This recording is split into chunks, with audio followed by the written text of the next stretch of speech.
Shabbat Shalom, friends. Thank you for joining on this fine morning.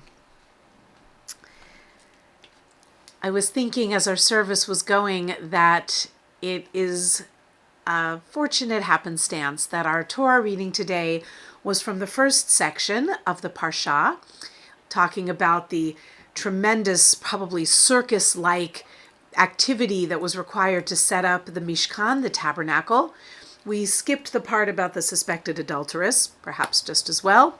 And in our Haftarah, we got to hear an echo of the portion that would focus on the vows of the Nazarites. But for the Drash today, it's my privilege to share a little bit about a little part from later in the portion, this beautiful shining moment where we read of a particular blessing that still is with us today. It was late during a festival morning in a modern Orthodox synagogue in the San Fernando Valley in the early 1990s. The tall, gentlemanly rabbi stood suddenly and announced about 3/4 of the way through the service in a big, commanding voice. He said, "The Kohanim will now exit to prepare for Duchanin, assisted by the Leviim." I had no idea what he had just said. None at all.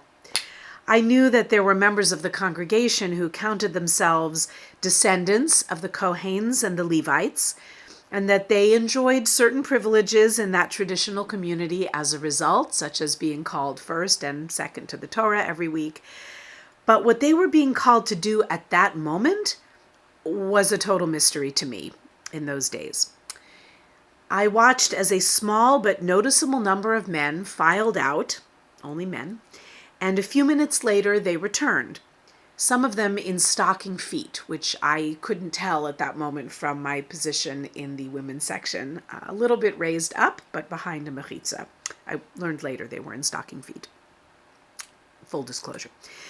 The shoeless ones, as I would learn, ascended the bima, draped their billowing prayer shawls up and over their heads, and an audible hush fell over the congregation. "Don't look at them!"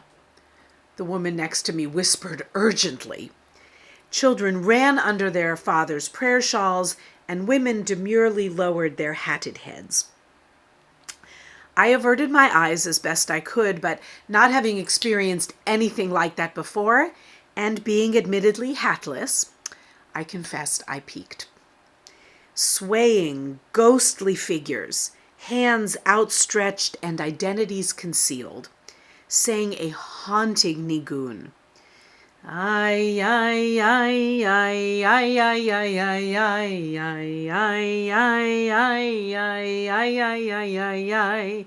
Ay, ay, ay, ay, ay, ay, ay, ay, ay, ay, ay, ay, ay, ay, ay, ay. And then they responded as one voice to the cantor's primal call as they chanted what I would soon learn was the Birkat Kohanim, the priestly benediction. May the Eternal bless you and keep you. May the Eternal make his face to shine upon you and be gracious to you. May the Eternal lift his face up to you and give you peace. Shalom. And the breathless congregants answered, Amen. There had been a palpable sense of holy presence while they were chanting to the call of Kohanim. But as soon as they were done, the sense of presence lifted. The priests were once again regular folk, sort of, and they exited to reshu as the service continued. The Duchanin ceremony is named after the Duchan, the platform.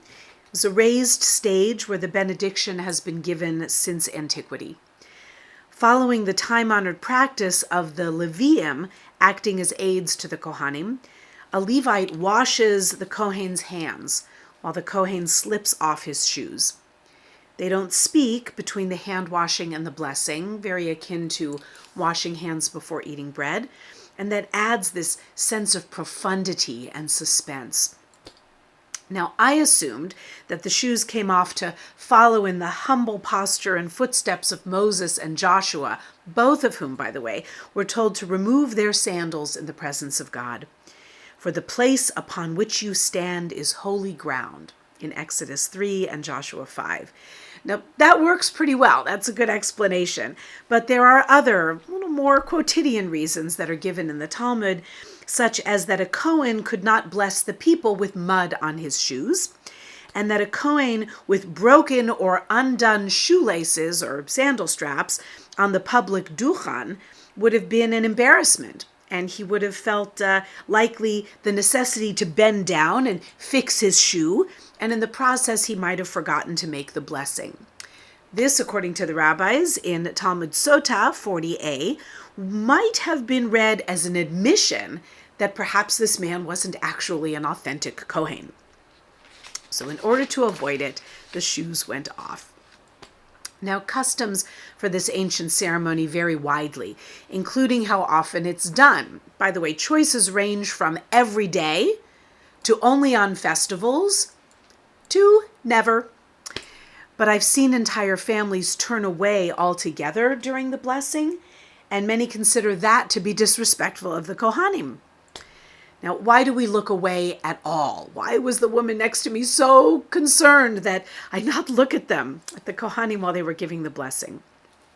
Now, most say it is to avoid gazing at the divine energy that mystically and dangerously emanates from the Kohen's hands at that moment. If you were noticing, Mr. and Mrs. Manoach are concerned, at least certainly Mr. Manoach, that having gazed upon the divine being, that they would be struck dead. But she, the pragmatist, says, well, we're still here, so it must be okay. We must have been chosen for something special. But the Kohanim, it was thought at that moment, were channeling a very particular and magical energy, true divine energy, and that at one time in history, the blessing was administered by saying God's sacred name. So even a glance toward them would have been very dangerous. Others say, again, more mundanely, that the practice protected Kohanim, who might have had disfigured hands.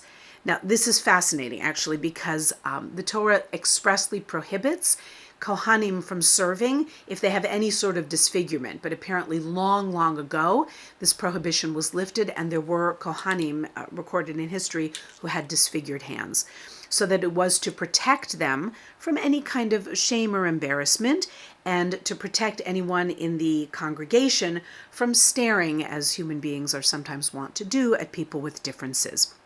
So those particular Kohanim would cover their hands with their talit, and the people would look away to shield the Kohanim's pride. And over time, all of the Kohanim came to cover their hands in solidarity, and all of the people developed the practice of looking away.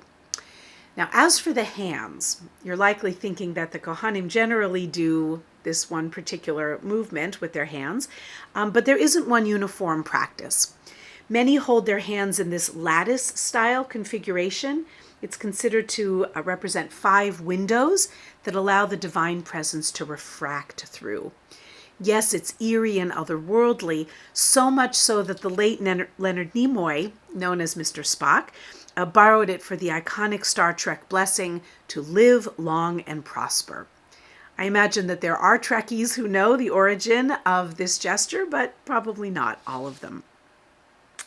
Rashi speaks about this practice of the hands as being a reference to Song of Songs, where it says, "Behold, he is standing behind our wall, looking from the windows, peering through the cracks."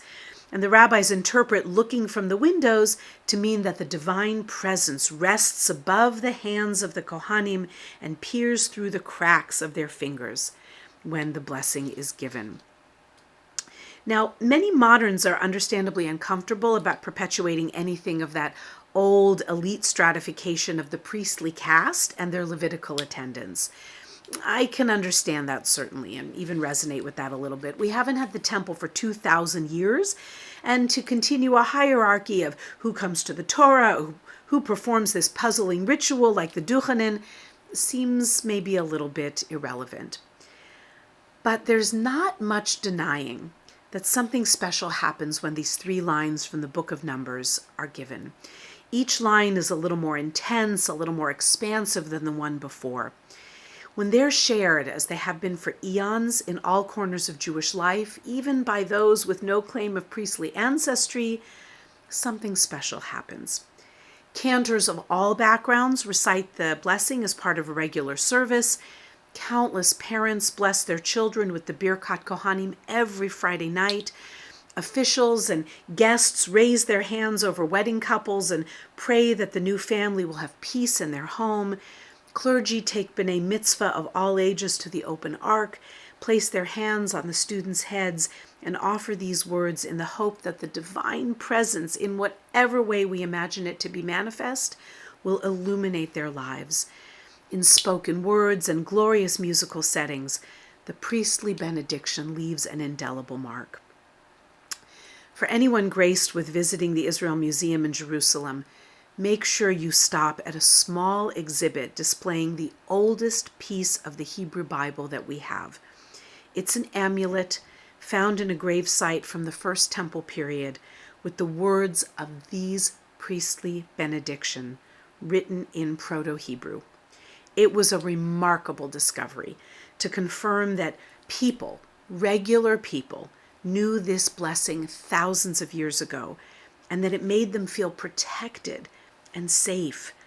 Some even crossed over from this world to the next with those words close to their heart.